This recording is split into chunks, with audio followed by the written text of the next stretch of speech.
Welcome to YouTube channel एक stock ज्ञान में आप सभी का स्वागत करता हूं। जैसा कि स्क्रीन पे देख पा रहे हैं, qualities of stock market investor part 2।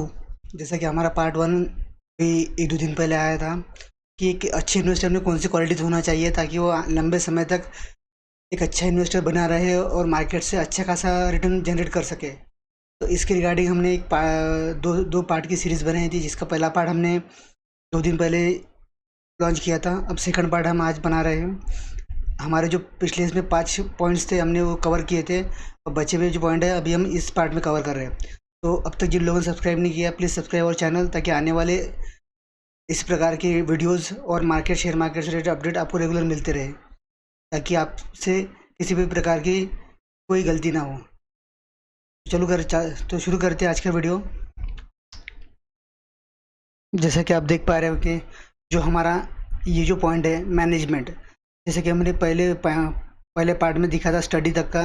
हमने स्टडी करना चाहिए कंपनी के बारे में। जो कंपनी हमने चूज़ करी है, सिलेक्ट करी है, जिस कंपनी हमें इन्वेस्ट करना है, तो उस कंपनी के मैनेजमेंट के बारे में भी हमें पता होना चाहिए कि इस कंपनी मैनेजमेंट में कौन कौन से व्यक्ति है, उनका पुराना ट्रैक रिकॉर्ड क्या है, उन लोगों का अपने फंड्स के प्रति का रिजल्ट्स क्या है, वो चीज़ हमें पता होना चाहिए। नहीं तो सट्टा लगाने जैसा अपना शेयर मार्केट में एक ही बात हो जाती है। तो उसके बाद में जो पॉइंट रहता है डिपेंडेंसी।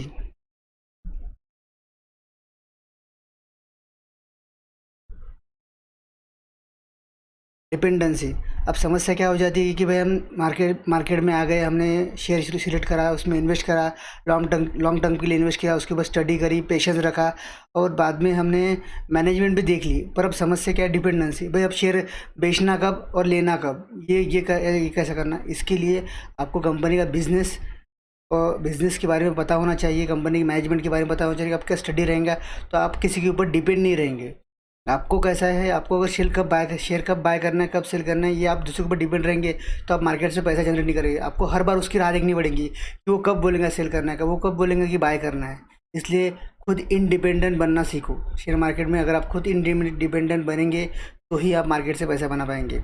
डिपेंडेंस रहेंगे दोनों दूसरे के भरोसे, तो उसकी आपको राह देखनी पड़ेगी कि वो कब बोलेगा। जैसा कि इंट्राडे में लोग बोलते हैं, हम वैसा करते रहते हैं, पर बाद में पता चलता है कि हमें लॉस हो चुका है। तो इस प्रकार नहीं करना है।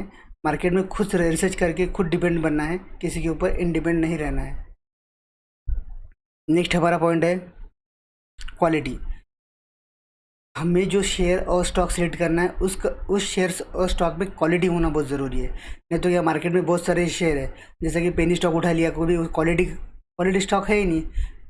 कंपनी का बिजनेस क्वालिटी वाला होना चाहिए। कंपनी का कोई भी एरा गैरा किसी ने बोल दिया कि कंपनी उठाने की, एक मनी शेयर लेना है, कंपनी में क्वालिटी होना चाहिए, बिजनेस मॉडल में क्वालिटी होना चाहिए।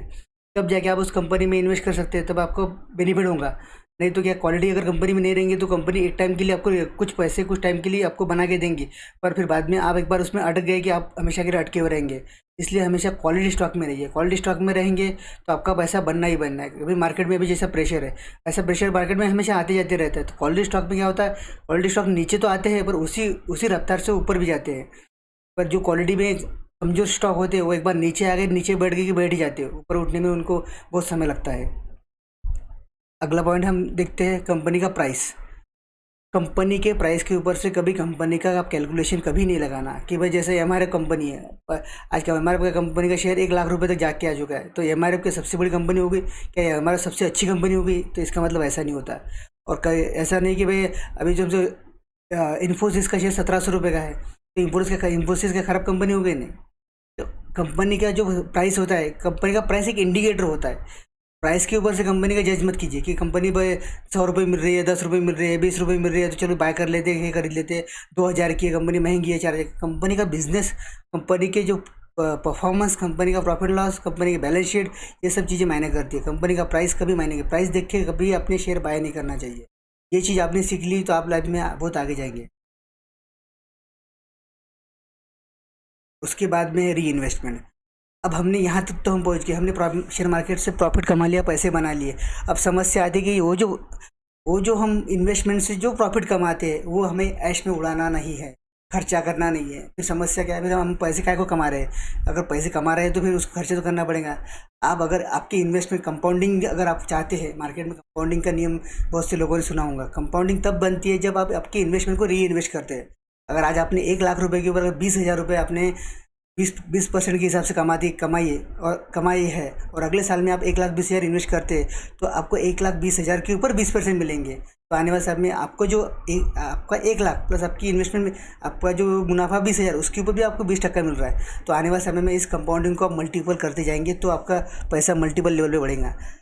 सो thank you for watching our video. Please आप सभी ने इस वीडियो को अंत तक देखा उसके लिए थैंक यू। इसी प्रकार से हम आने वाले समय में आपको नए नए अपडेट लेके आएंगे, मार्केट में नए नए तरीके लेके आएंगे इन्वेस्टर के लिए। तो अभी तक जिन लोगों ने सब्सक्राइब नहीं किया वैसे प्लीज़ सब्सक्राइब आवर चैनल, ताकि आने वाले समय में हमारे साथ जुड़े रहने के लिए। Thank you for watching our video.